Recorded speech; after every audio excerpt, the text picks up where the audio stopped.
The election for members of the General Assembly is now over, but the big question is, what does this mean for our freedom movement here in North Carolina?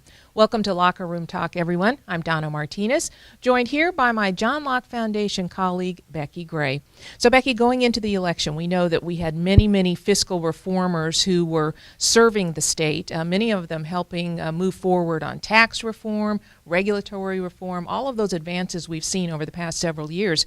So how did they do election night? Very well. And they will be joined by other friends who have campaigned on platforms of maintaining this tax reform, further rolling back regulations, restraining the growth of government, putting the investments where they need to be in the classroom, with infrastructure, with transportation, keeping energy costs low, making energy policies so that energy costs remain low. They are being joined. We had actually a pickup seat in the North Carolina Senate, so the Republican caucus will now be joined by an additional member in the Senate. The House, that we really thought going into the election were really in danger of losing the supermajority altogether, will be down one seat. But again, those people that are going to be new to the General Assembly, we know from our work at the John Locke Foundation and working with candidates, are also very strong fiscal leaders and are committed to the direction that the state has been going in. So still supermajorities in both the House and the Senate. Yes, a little bit of a surprise result of the election, supermajority, so that really no matter who ends up being the governor, the General Assembly will have the power to override any vetoes that may come from the governor's mansion. And as you and I are talking right now, that governor's race is still undecided now. If Governor McCrory does prevail in that race in a couple of weeks, then there would still be that dynamic. He was working with legislative leaders on all of those reforms.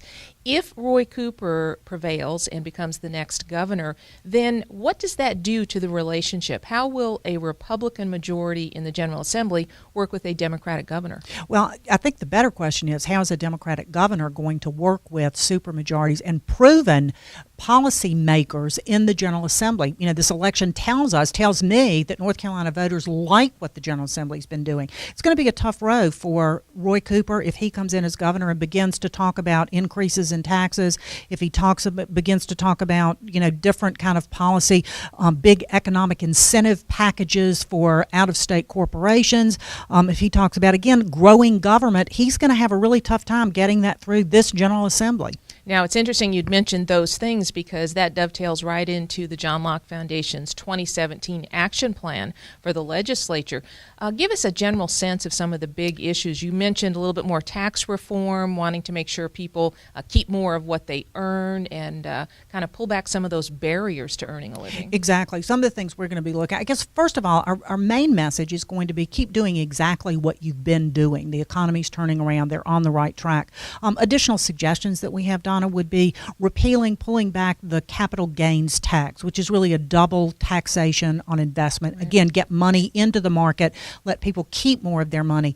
Education, we've brought teacher salary competitive to this point. Now, let's go back and look at performance pay. Let's pay our best teachers what they're worth and begin to look at things like that a little bit differently.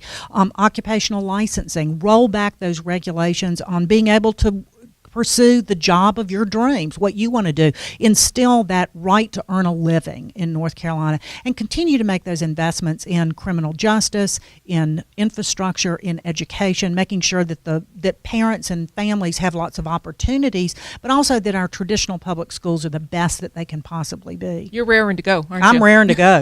Okay, and that's exactly the case. So we are indeed raring to go here at the John Locke Foundation on our 2017 action plan. Now, of course, we would love it if you would continue to support our work moving forward.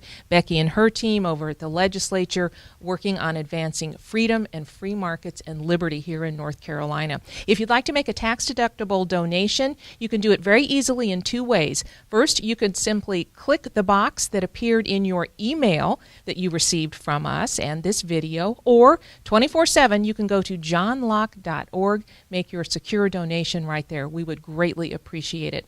On behalf of Becki Gray, I'm Donna Martinez. Thank you so much for joining us here for Locker Room Talk.